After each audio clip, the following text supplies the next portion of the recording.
이스라엘의 제2대 왕으로 등극한 다윗은 왕으로 등극한 이후에 승승장구합니다. 외부적으로는 이제 전쟁을 마무리 짓고 또 내부적으로는 인사를 다 마무리하는 등 안정적으로 나라를 운영해 갑니다. 그리고 나서 사무엘하 9장을 보면 요나단의 아들, 자신의 아주 사랑하는 그런 벗이었죠. 그 요나단의 아들인 무비보셋을 잊지 않고 직접 챙기며 돌보는 장면이 등장합니다. 몰락한 왕의 가문의 자식인 무비보셋, 나중에 이렇게 남겨놨다가 혹시 모를 반란에 대비해서 아예 싹을 잘라버려야 하는데 오히려 다윗은 그에게 자신의 상, 즉 왕의 상에서 함께 먹고 마실 수 있는 그런 특권과 은혜까지 베풀게 됩니다. 그래서 이 무비보셋도 자신이 다윗에게 어떠한 은혜를 받는지, 이것이 얼마나 큰 은혜인지를 잘 알고 있었습니다. 그래서 무비보셋이 다윗에게 이런 고백을 해요. 사무엘하 9장 8절에 보니까 이런 고백을 합니다. 그가 절하여 이르되 이 종이 무엇이기에 왕께서 죽은 개 같은 나를 돌아보시나이까 하니라. 욕 아닙니다. 개 같은 욕 아니에요. 좀 띄어서 읽으셔야 합니다. 개 같은 나를 돌아보시나이까 이렇게 얘기한 겁니다. 개와 같은 나를. 개의 자신을 빗대어 얘기하고 있습니다. 하나님께 받은 그 은혜와 자신의 벗이었던 그 요나단에게 받은 그 은혜를 다윗은 잊지 않고 있었던 것입니다. 그리고 오늘 본문을 보니까 사무엘하 10장에 이제 와서는 이스라엘의 적국입니다. 적국인 암몬 역시 왕권 교체가 이루어집니다. 자, 그래서 사무엘하 10장 1절을 보니까 그 후에 암몬 자손의 왕이 죽고 그의 아들 한운이 대신하여 왕이 되니, 이 암몬에도 이제 정권 교체가 이루어진 거예요. 이전 암몬의 왕인 나하스가 이제 죽고 이제 그의 아들인 한운이라는 사람이, 나하스의 아들이죠, 왕위에 오르게 됩니다. 이전 암몬의 왕 나하스는요, 다윗에게 은혜를 베푼 적이 있었습니다. 근데 성경을 보니까 어떤 은혜를 베풀었는지는 우리에게 말해주고 있지 않아요. 그런데 그 하나님께서 어찌됐든 나하스를 통해서 다윗에게 어떤 형태로든 은혜를 베푸셨던 적이 있었던 겁니다. 그래서 다윗은 이번에는 이 나하스가 죽었다는 소식을 들은 거예요. 그래서 나하스의 아들에게 자신이 받은 그 헤세드, 즉 하나님의 그 은혜를 갚고자, 베풀고자 나하스 왕의 장례식에 조문단을 보내기로 합니다. 적국임에도 불구하고 조문단을 보내기로 결정해요. 그래서 오늘 본문 2절을 보니까 이렇게 얘기합니다. 다윗이 이르되 내가 나하스의 아들 한운에게 은총을 베풀되 그의 아버지가 내게 은총을 베푼 것 같이 하리라 하고 다윗이 그의 신하를 보내 그의 아버지를 조상하라 하니라. 다윗의 신하들이 암몬 자손의 땅에 이르매, 그래서 조문단이 이제 암몬 그 땅에 이제 도착하게 됩니다. 그런데 이런 다윗의 선의에 대해서 한운 왕은 관료들의 말을 듣고 잘못된 판단을 내리게 됩니다. 자, 3절 볼까요? 관리들이 이 한운 왕에게 어떤 얘기를 하는지 한번 볼까요? 암몬 자손의 관리들이 그들의 주 한운에게 말하되 왕은 다윗이 조객을 당신에게 보낸 것이 왕의 아버지를 공경함인 줄로 여기시나이까? 다윗이 그의 신하들을 당신에게 보내 이 성을 엿보고 탐지하여 함락시키고자 함이 아니니까 하니. 암몬의 방백들이 그러니까 한운에게 이렇게 조언합니다. 왕이여, 지금 이웃나라 다윗 왕이 이 조문단을 보낸다는 것을 순수하게 그냥 받아들이면 안 됩니다. 그 다윗이 왕의 부친을 존경하는 그런 마음으로 사절단을 보낸다라는 그걸 정말 믿습니까? 그렇게 생각하십니까? 그거 아닙니다. 우리나라를 염탐하기 위해서, 우리나라를 쳐들어오기 위해서, 정복하기 위해서 보낸 것입니다 라고 말합니다. 여러분, 선입견이라는 말이 있어요. 선입견. 선입견이라는 말을 여러분도 들어보셨을 거예요. 이게 어떤 뜻입니까? 선입견이? 이 선입견이라는 말은요, 자신이 그 어떤 대상에 대한 경험이 없는 상태에서 가지고 있는 주관적인 생각을 말합니다. 그러니까 예를 들어 볼까요? 예를 들어서 이런 거예요. 제가 어떤 분과 어떤 약속이 있는데, 잡혔는데, 제가 만나기 전에 누군가 제게 와서 이런 얘기를 합니다. 제가 만나라는 약속이 잡힌 그 사람에 대해서 이런저런 자신이 예전에 경험한 바를 바탕으로 한 자신이 갖게 된 지극히 주관적인 그런 생각과 판단을 저에게 막 말해주면서, 목사님, 그 사람, 그 믿을 만한 사람이 못 됩니다. 조심하세요. 라고 만약에 말했다면, 여러분, 그것을 듣게 된 저는 아마도 제가 그 사람을 만나기 전에 선입견을 가지고 그 사람을 만나게 될 가능성이 클 것입니다. 그래, 저 사람이 혹시 그럴 거야 라고 하는 선입견을 가지고 만나게 될 거예요. 물론 저는 개인적으로 제가 직접 경험하지 않은 어떤 다른 사람에 대한 경험에서 나온 그런 주관적인 어떤 평가에 대해서는 귀를 기울이지 않습니다. 그러려고 노력합니다. 자, 어쨌든 그러나 한운 왕은 아니었던 것 같아요. 다윗 왕이 암몬 왕의 은혜를 기억하고 정성껏 준비해 보낸 사절단을 그렇게 이제 보냈는데, 한운의 그 신하들이 악의적인 해석을 내놓습니다. 그리고 그 악의적인 조언에 대해서 한운 왕이 동조합니다. 그 신하들의 조언을 그대로 받아들입니다. 그리고 결국 이 한운 왕은 절대로 해서는 안 되는 일을 벌이고 말아요. 어떤 일을 벌였을까요? 볼까요? 4절. 이에 한운이 다윗의 신하들을 잡아 그들의 수염 절반을 깎고 그들의 의복의 중동볼기까지 자르고 돌려보내매.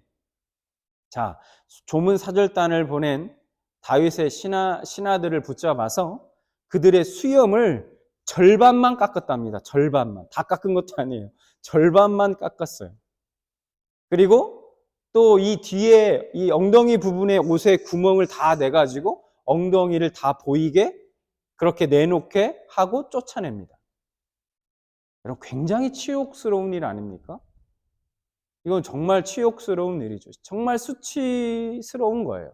그 수치를 안겨준 거죠. 수염을 절반만 깎아요. 그리고 엉덩이가 다 보일도록 그렇게 옷을 잘라놓았습니다. 여러분, 그것이 보통 사람이 아니라 여러분, 이웃 나라의 왕이 보낸 최고의 사절단이었어요. 그들을 그렇게 해놓은 거예요.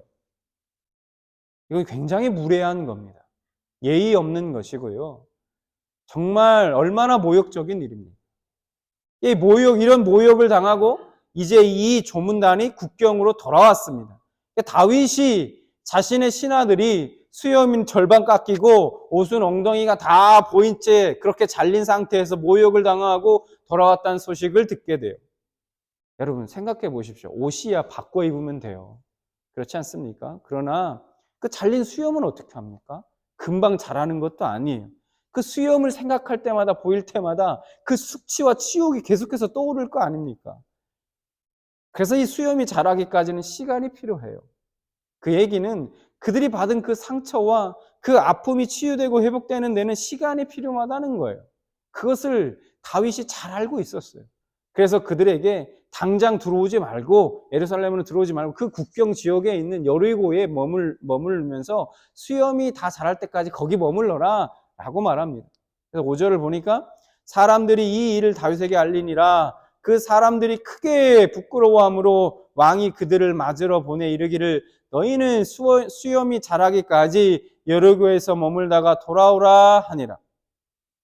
예루살렘으로 오지 말고 거기서 너희들이 상처가 치유되고 회복될 때까지 지내라는 거예요. 여러분, 다윗 왕이 자신의 신하들에 대한 어떤 배려, 그 배려를 엿볼 수 있는 대목입니다. 자, 그 후에 어떤 일이 벌어졌을까요? 여러분, 생각해 보세요. 당연히 수수는 전쟁뿐입니다. 이스라엘과 아몬 두 나라 사이에 이제 전쟁이 벌어지게 돼요. 자, 이제 이 두려움 나머지 이 암몬은 아람을 포함한 주변 나라들에게 용병을 이제 고용합니다. 3만 3천 명이나 되는 용병을 고용해요. 막대한 군사력으로 대항해 보지만 어떻게 됐을까요? 결과적으로는 참혹한 패배를 당합니다. 그래서 사무엘하 10장 18절 보면 이렇게 말합니다. 아람 사람이 이스라엘 앞에서 도망한지라 다윗이 아람 병거 700대와 마병 4만 명을 죽이고 또 그 군사령관 소박을 치매 거기서 죽으니라. 대패를 당하여. 자, 오늘 우리는 이 짧은 이야기입니다.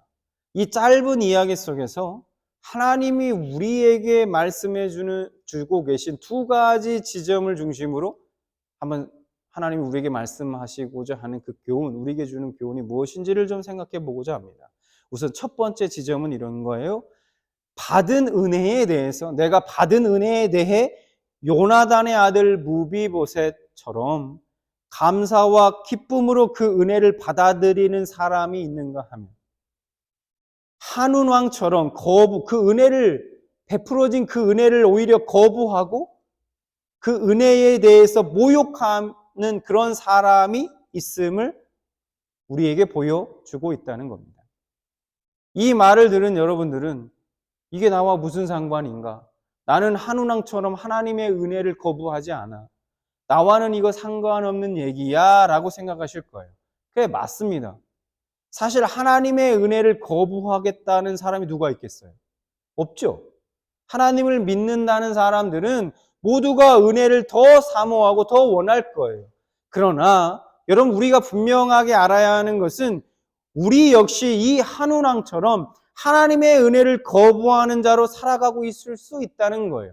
그걸 한번 점검해 보자는 거죠. 자, 본문이 바로 그것을 경계하고 있는 겁니다.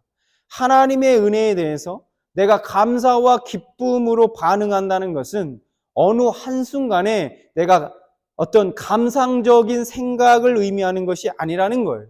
즉, 말씀을 들을 때 감사하다, 참 기쁘다 라는 그 느낌과 생각, 그 생각이 든다고 해서 나는 하나님의 은혜에 대해서 감사와 기쁨으로 받아들이고 있다 라고 단정 지을 수는 없다는 거예요. 느낌과, 나의 은혜 받은 그 느낌과 생각만으로는, 감상적인 것만으로는 신앙이라 말할 수 없다는 겁니다. 여러분 한번 생각해 보십시오. 하나님의 말씀은 듣는 자리에서 성도가 아닌 사람이 누가 있겠습니까? 다들 말씀으로 인해 감동을 받고 예수님에 대해서 그 순간만큼은 예수님에 대해서 생각하고 은혜를 느끼지 않을까요? 다 그렇습니다. 그러나 그것이 신앙의 전부가 아니라는 거죠. 그것으로 그리스도를 믿는 성도로 살아가고 있다고는 말할 수 없는 것입니다. 그러면 뭐냐? 중요한 것은 내가 생각하고 내가 느끼게 된 그 은혜, 그것으로 끝나는 것이 아니라 그 은혜에 내 마음과 내 삶이 다스림을 받게 되는 것입니다. 다시 말해서 삶으로 나타나지 않는다면, 내가 받은 은혜대로 그 은혜가 내 삶을 주장하고 그 은혜가 내 삶 가운데 계속해서 나타나지 않는다면, 드러나지 않는다면 그 생각과 느낌이 아무리 신앙적이라도 죽은 것이라 평가할 수밖에 없다는 거예요. 두 번째 지점은 여러분, 한운 왕이 다윗의 은혜를 거부하게 된 원인이 무엇일까요? 간단합니다. 다윗에 대한 의심 때문입니다. 다윗이 나하스의 죽음에 대해 조문객을 보낸 것은 이 한운 왕과의 관계 때문이 아니었어요. 과거에 그 나하스가 다윗에게 베푼 은혜 때문이었습니다. 한운 왕의 아버지 때문이었어요.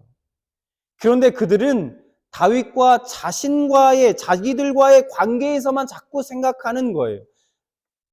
때문에 다윗이 자신들에게 그러한 호의를 보일 이유가 없다고 판단하는 겁니다.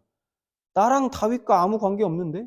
내가 그 다윗에게 잘한 것도 없고, 우리가 서로 이렇게 뭔가 호의를 베풀고만한 그런 사이가 아닌데?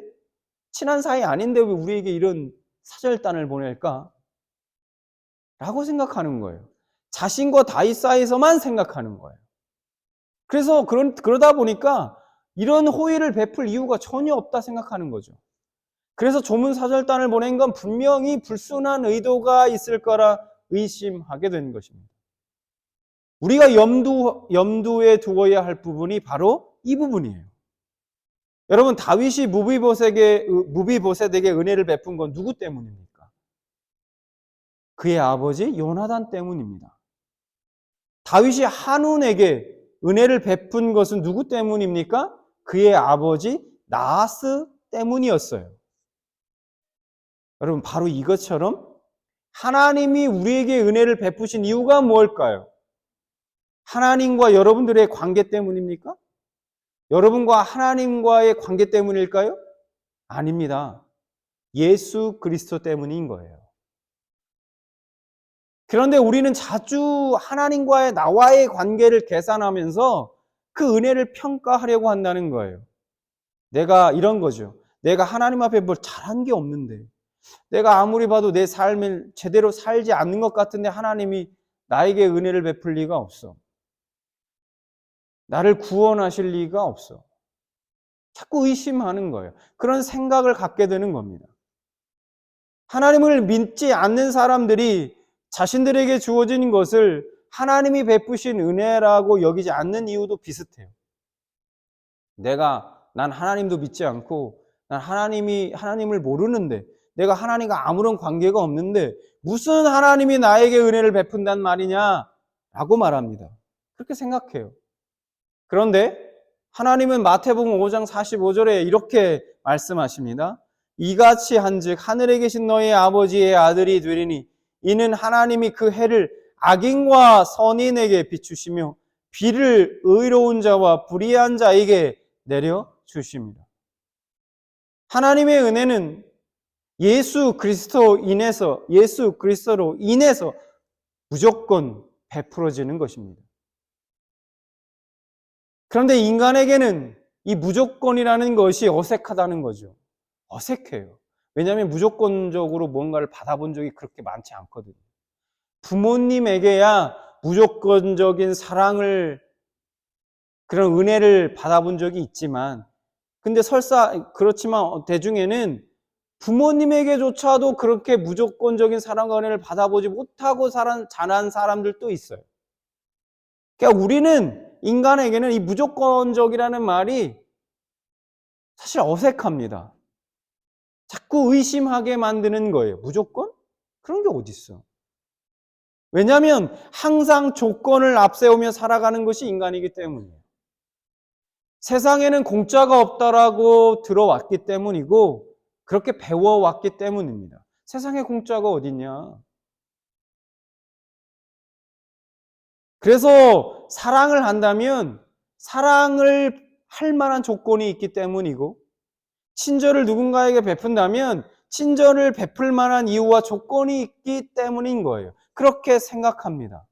때문에 이런 자신의 사고의 틀 안에서 하나님에 대해서도 조건적인 분으로 생각하게 되는 겁니다.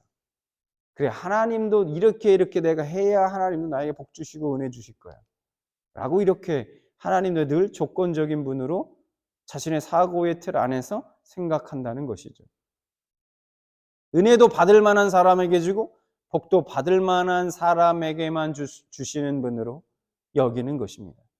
그래서 내가 아무것도 한 것이 없다고 그렇게 생각할 때 나에게 이미 주어져 있는 은혜에 대해서조차 자꾸 의심을 하게 되는 겁니다. 오늘 한운왕처럼 말이죠. 근데 여러분, 하나님이 정말 그런 분이시라면, 조건적인 분이시라면 여러분, 누가 과연 하나님의 은혜를 받을 수 있을까요? 이 땅의 모든 인간들 중에서. 이런 조건에 딱 맞는 사람은 내가 은혜 주겠다라고 했을 때 그 조건에 부합한 사람이 있을까요? 이 땅에? 없습니다. 그래서 하나님의 은혜를 받을 수 있는 사람이 없는 거예요. 하나님이 조건적이신 분이라면. 악한 생각을 하고 사는 사람들은요, 다른 사람들도 자신처럼 악할 것으로 생각하는 경향이 있어요. 그래서 항상 다른 사람들을 부정적인 시선으로 보고 남을 속이고 거짓말하고 하는 사람들은 다른 사람들도 자신을 그렇게 볼 거라 생각합니다. 분명히 저 사람도 날 그렇게 볼 거야. 때문에 내가 다른 사람에 대해서 부정적이고 악한 의도를 갖고 있을 때, 다른 사람들이 나에게 아무리 좋은 선한 의도를 갖고 있다고 해도 절대로 그것을 믿지 않으려 하고 계속해서 의심하게 되는 것입니다. 선한 의도와 호의조차도 왜곡해서 받아들이는 거예요. 여러분, 이런 현상이 믿지 않는 세상 사람들만의 이야기일까요? 아닙니다. 안타깝게도 교회 안에서도 벌어지고 있는 현상이라는 거예요. 저도 직접 경험해 봤고 그런 현상이라는 겁니다. 선의가 왜곡되어지고 형제 자매를 바라보는 부정적 시선으로 인한 판단과 정죄가 수시로 일어나고 있는 걸 봐요. 하나님이 여러분에게 은혜를 베푸신 것은요, 여러분이 하나님께 잘한 것이 있어서가 아닙니다. 오직 예수 그리스도 때문입니다. 예수 그리스도로 인한 것이라는 거예요. 은혜 받을 만한 자격이 없는 우리가 은혜를 받게 된 것입니다. 그러므로 은혜 앞에서는 우리의 그 어떤 행위도 돌아볼 이유가 없습니다. 다만 그리스도를 바라보면서 그리스도께 감사하고 기뻐하면 되는 것이에요. 이것을 분명하게 깨달았다면, 이것을 분명하게 깨달은 성도의 삶에 어떤 영향을 주겠습니까, 여러분? 생각해 보십시오. 어떤 모습으로 드러나겠습니까? 이것을 깨달은 사람은, 분명하게 깨달은 사람은 자신에게 있는 어떤 것으로도 누군가를 판단하거나 비교하고 무시하는 도구로 사용하지 않을 것입니다. 이것이 바로 은혜를 받은 자로 사는 것입니다. 저는 우리 평안의 우리 공동체가 사실 이런 공동체가 되기를 소망합니다. 세상과 다르다는 것이 이런 거 아니겠습니까? 은혜를 은혜로 아는, 그래서 다른 형제 자매를 은혜로 바라봐주고 은혜로 생각해주고 받은 은혜를 베풀고 나눌 수 있는 그런 공동체 되기를 소망합니다. 우리는 지금 사순절 기간을 보내고 있어요. 하나님께서 여러분에게 예수 그리스도께서 예수 그리스도를 통해서 어떠한 은혜를 베푸셨습니까? 여러분은 어떠한 은혜를 받으셨습니까? 여러분에게 베풀어진 그 은혜가 무엇이며 그 은혜가 무엇을 근거로 여러분에게 베풀어졌는지 그것을 여러분 다시 한번 묵상하고 생각하시기 바랍니다. 그리고 그 생각에만 머물지 마시고 그 깨달았다라고 하는 그 고백에만 머물지 마시고 그 생각으로 그 고백으로 삶을 살아가시기 바랍니다. 그렇게 하나님의 은혜를 받은 자로 살아가시는 여러분들 되시기 바랍니다.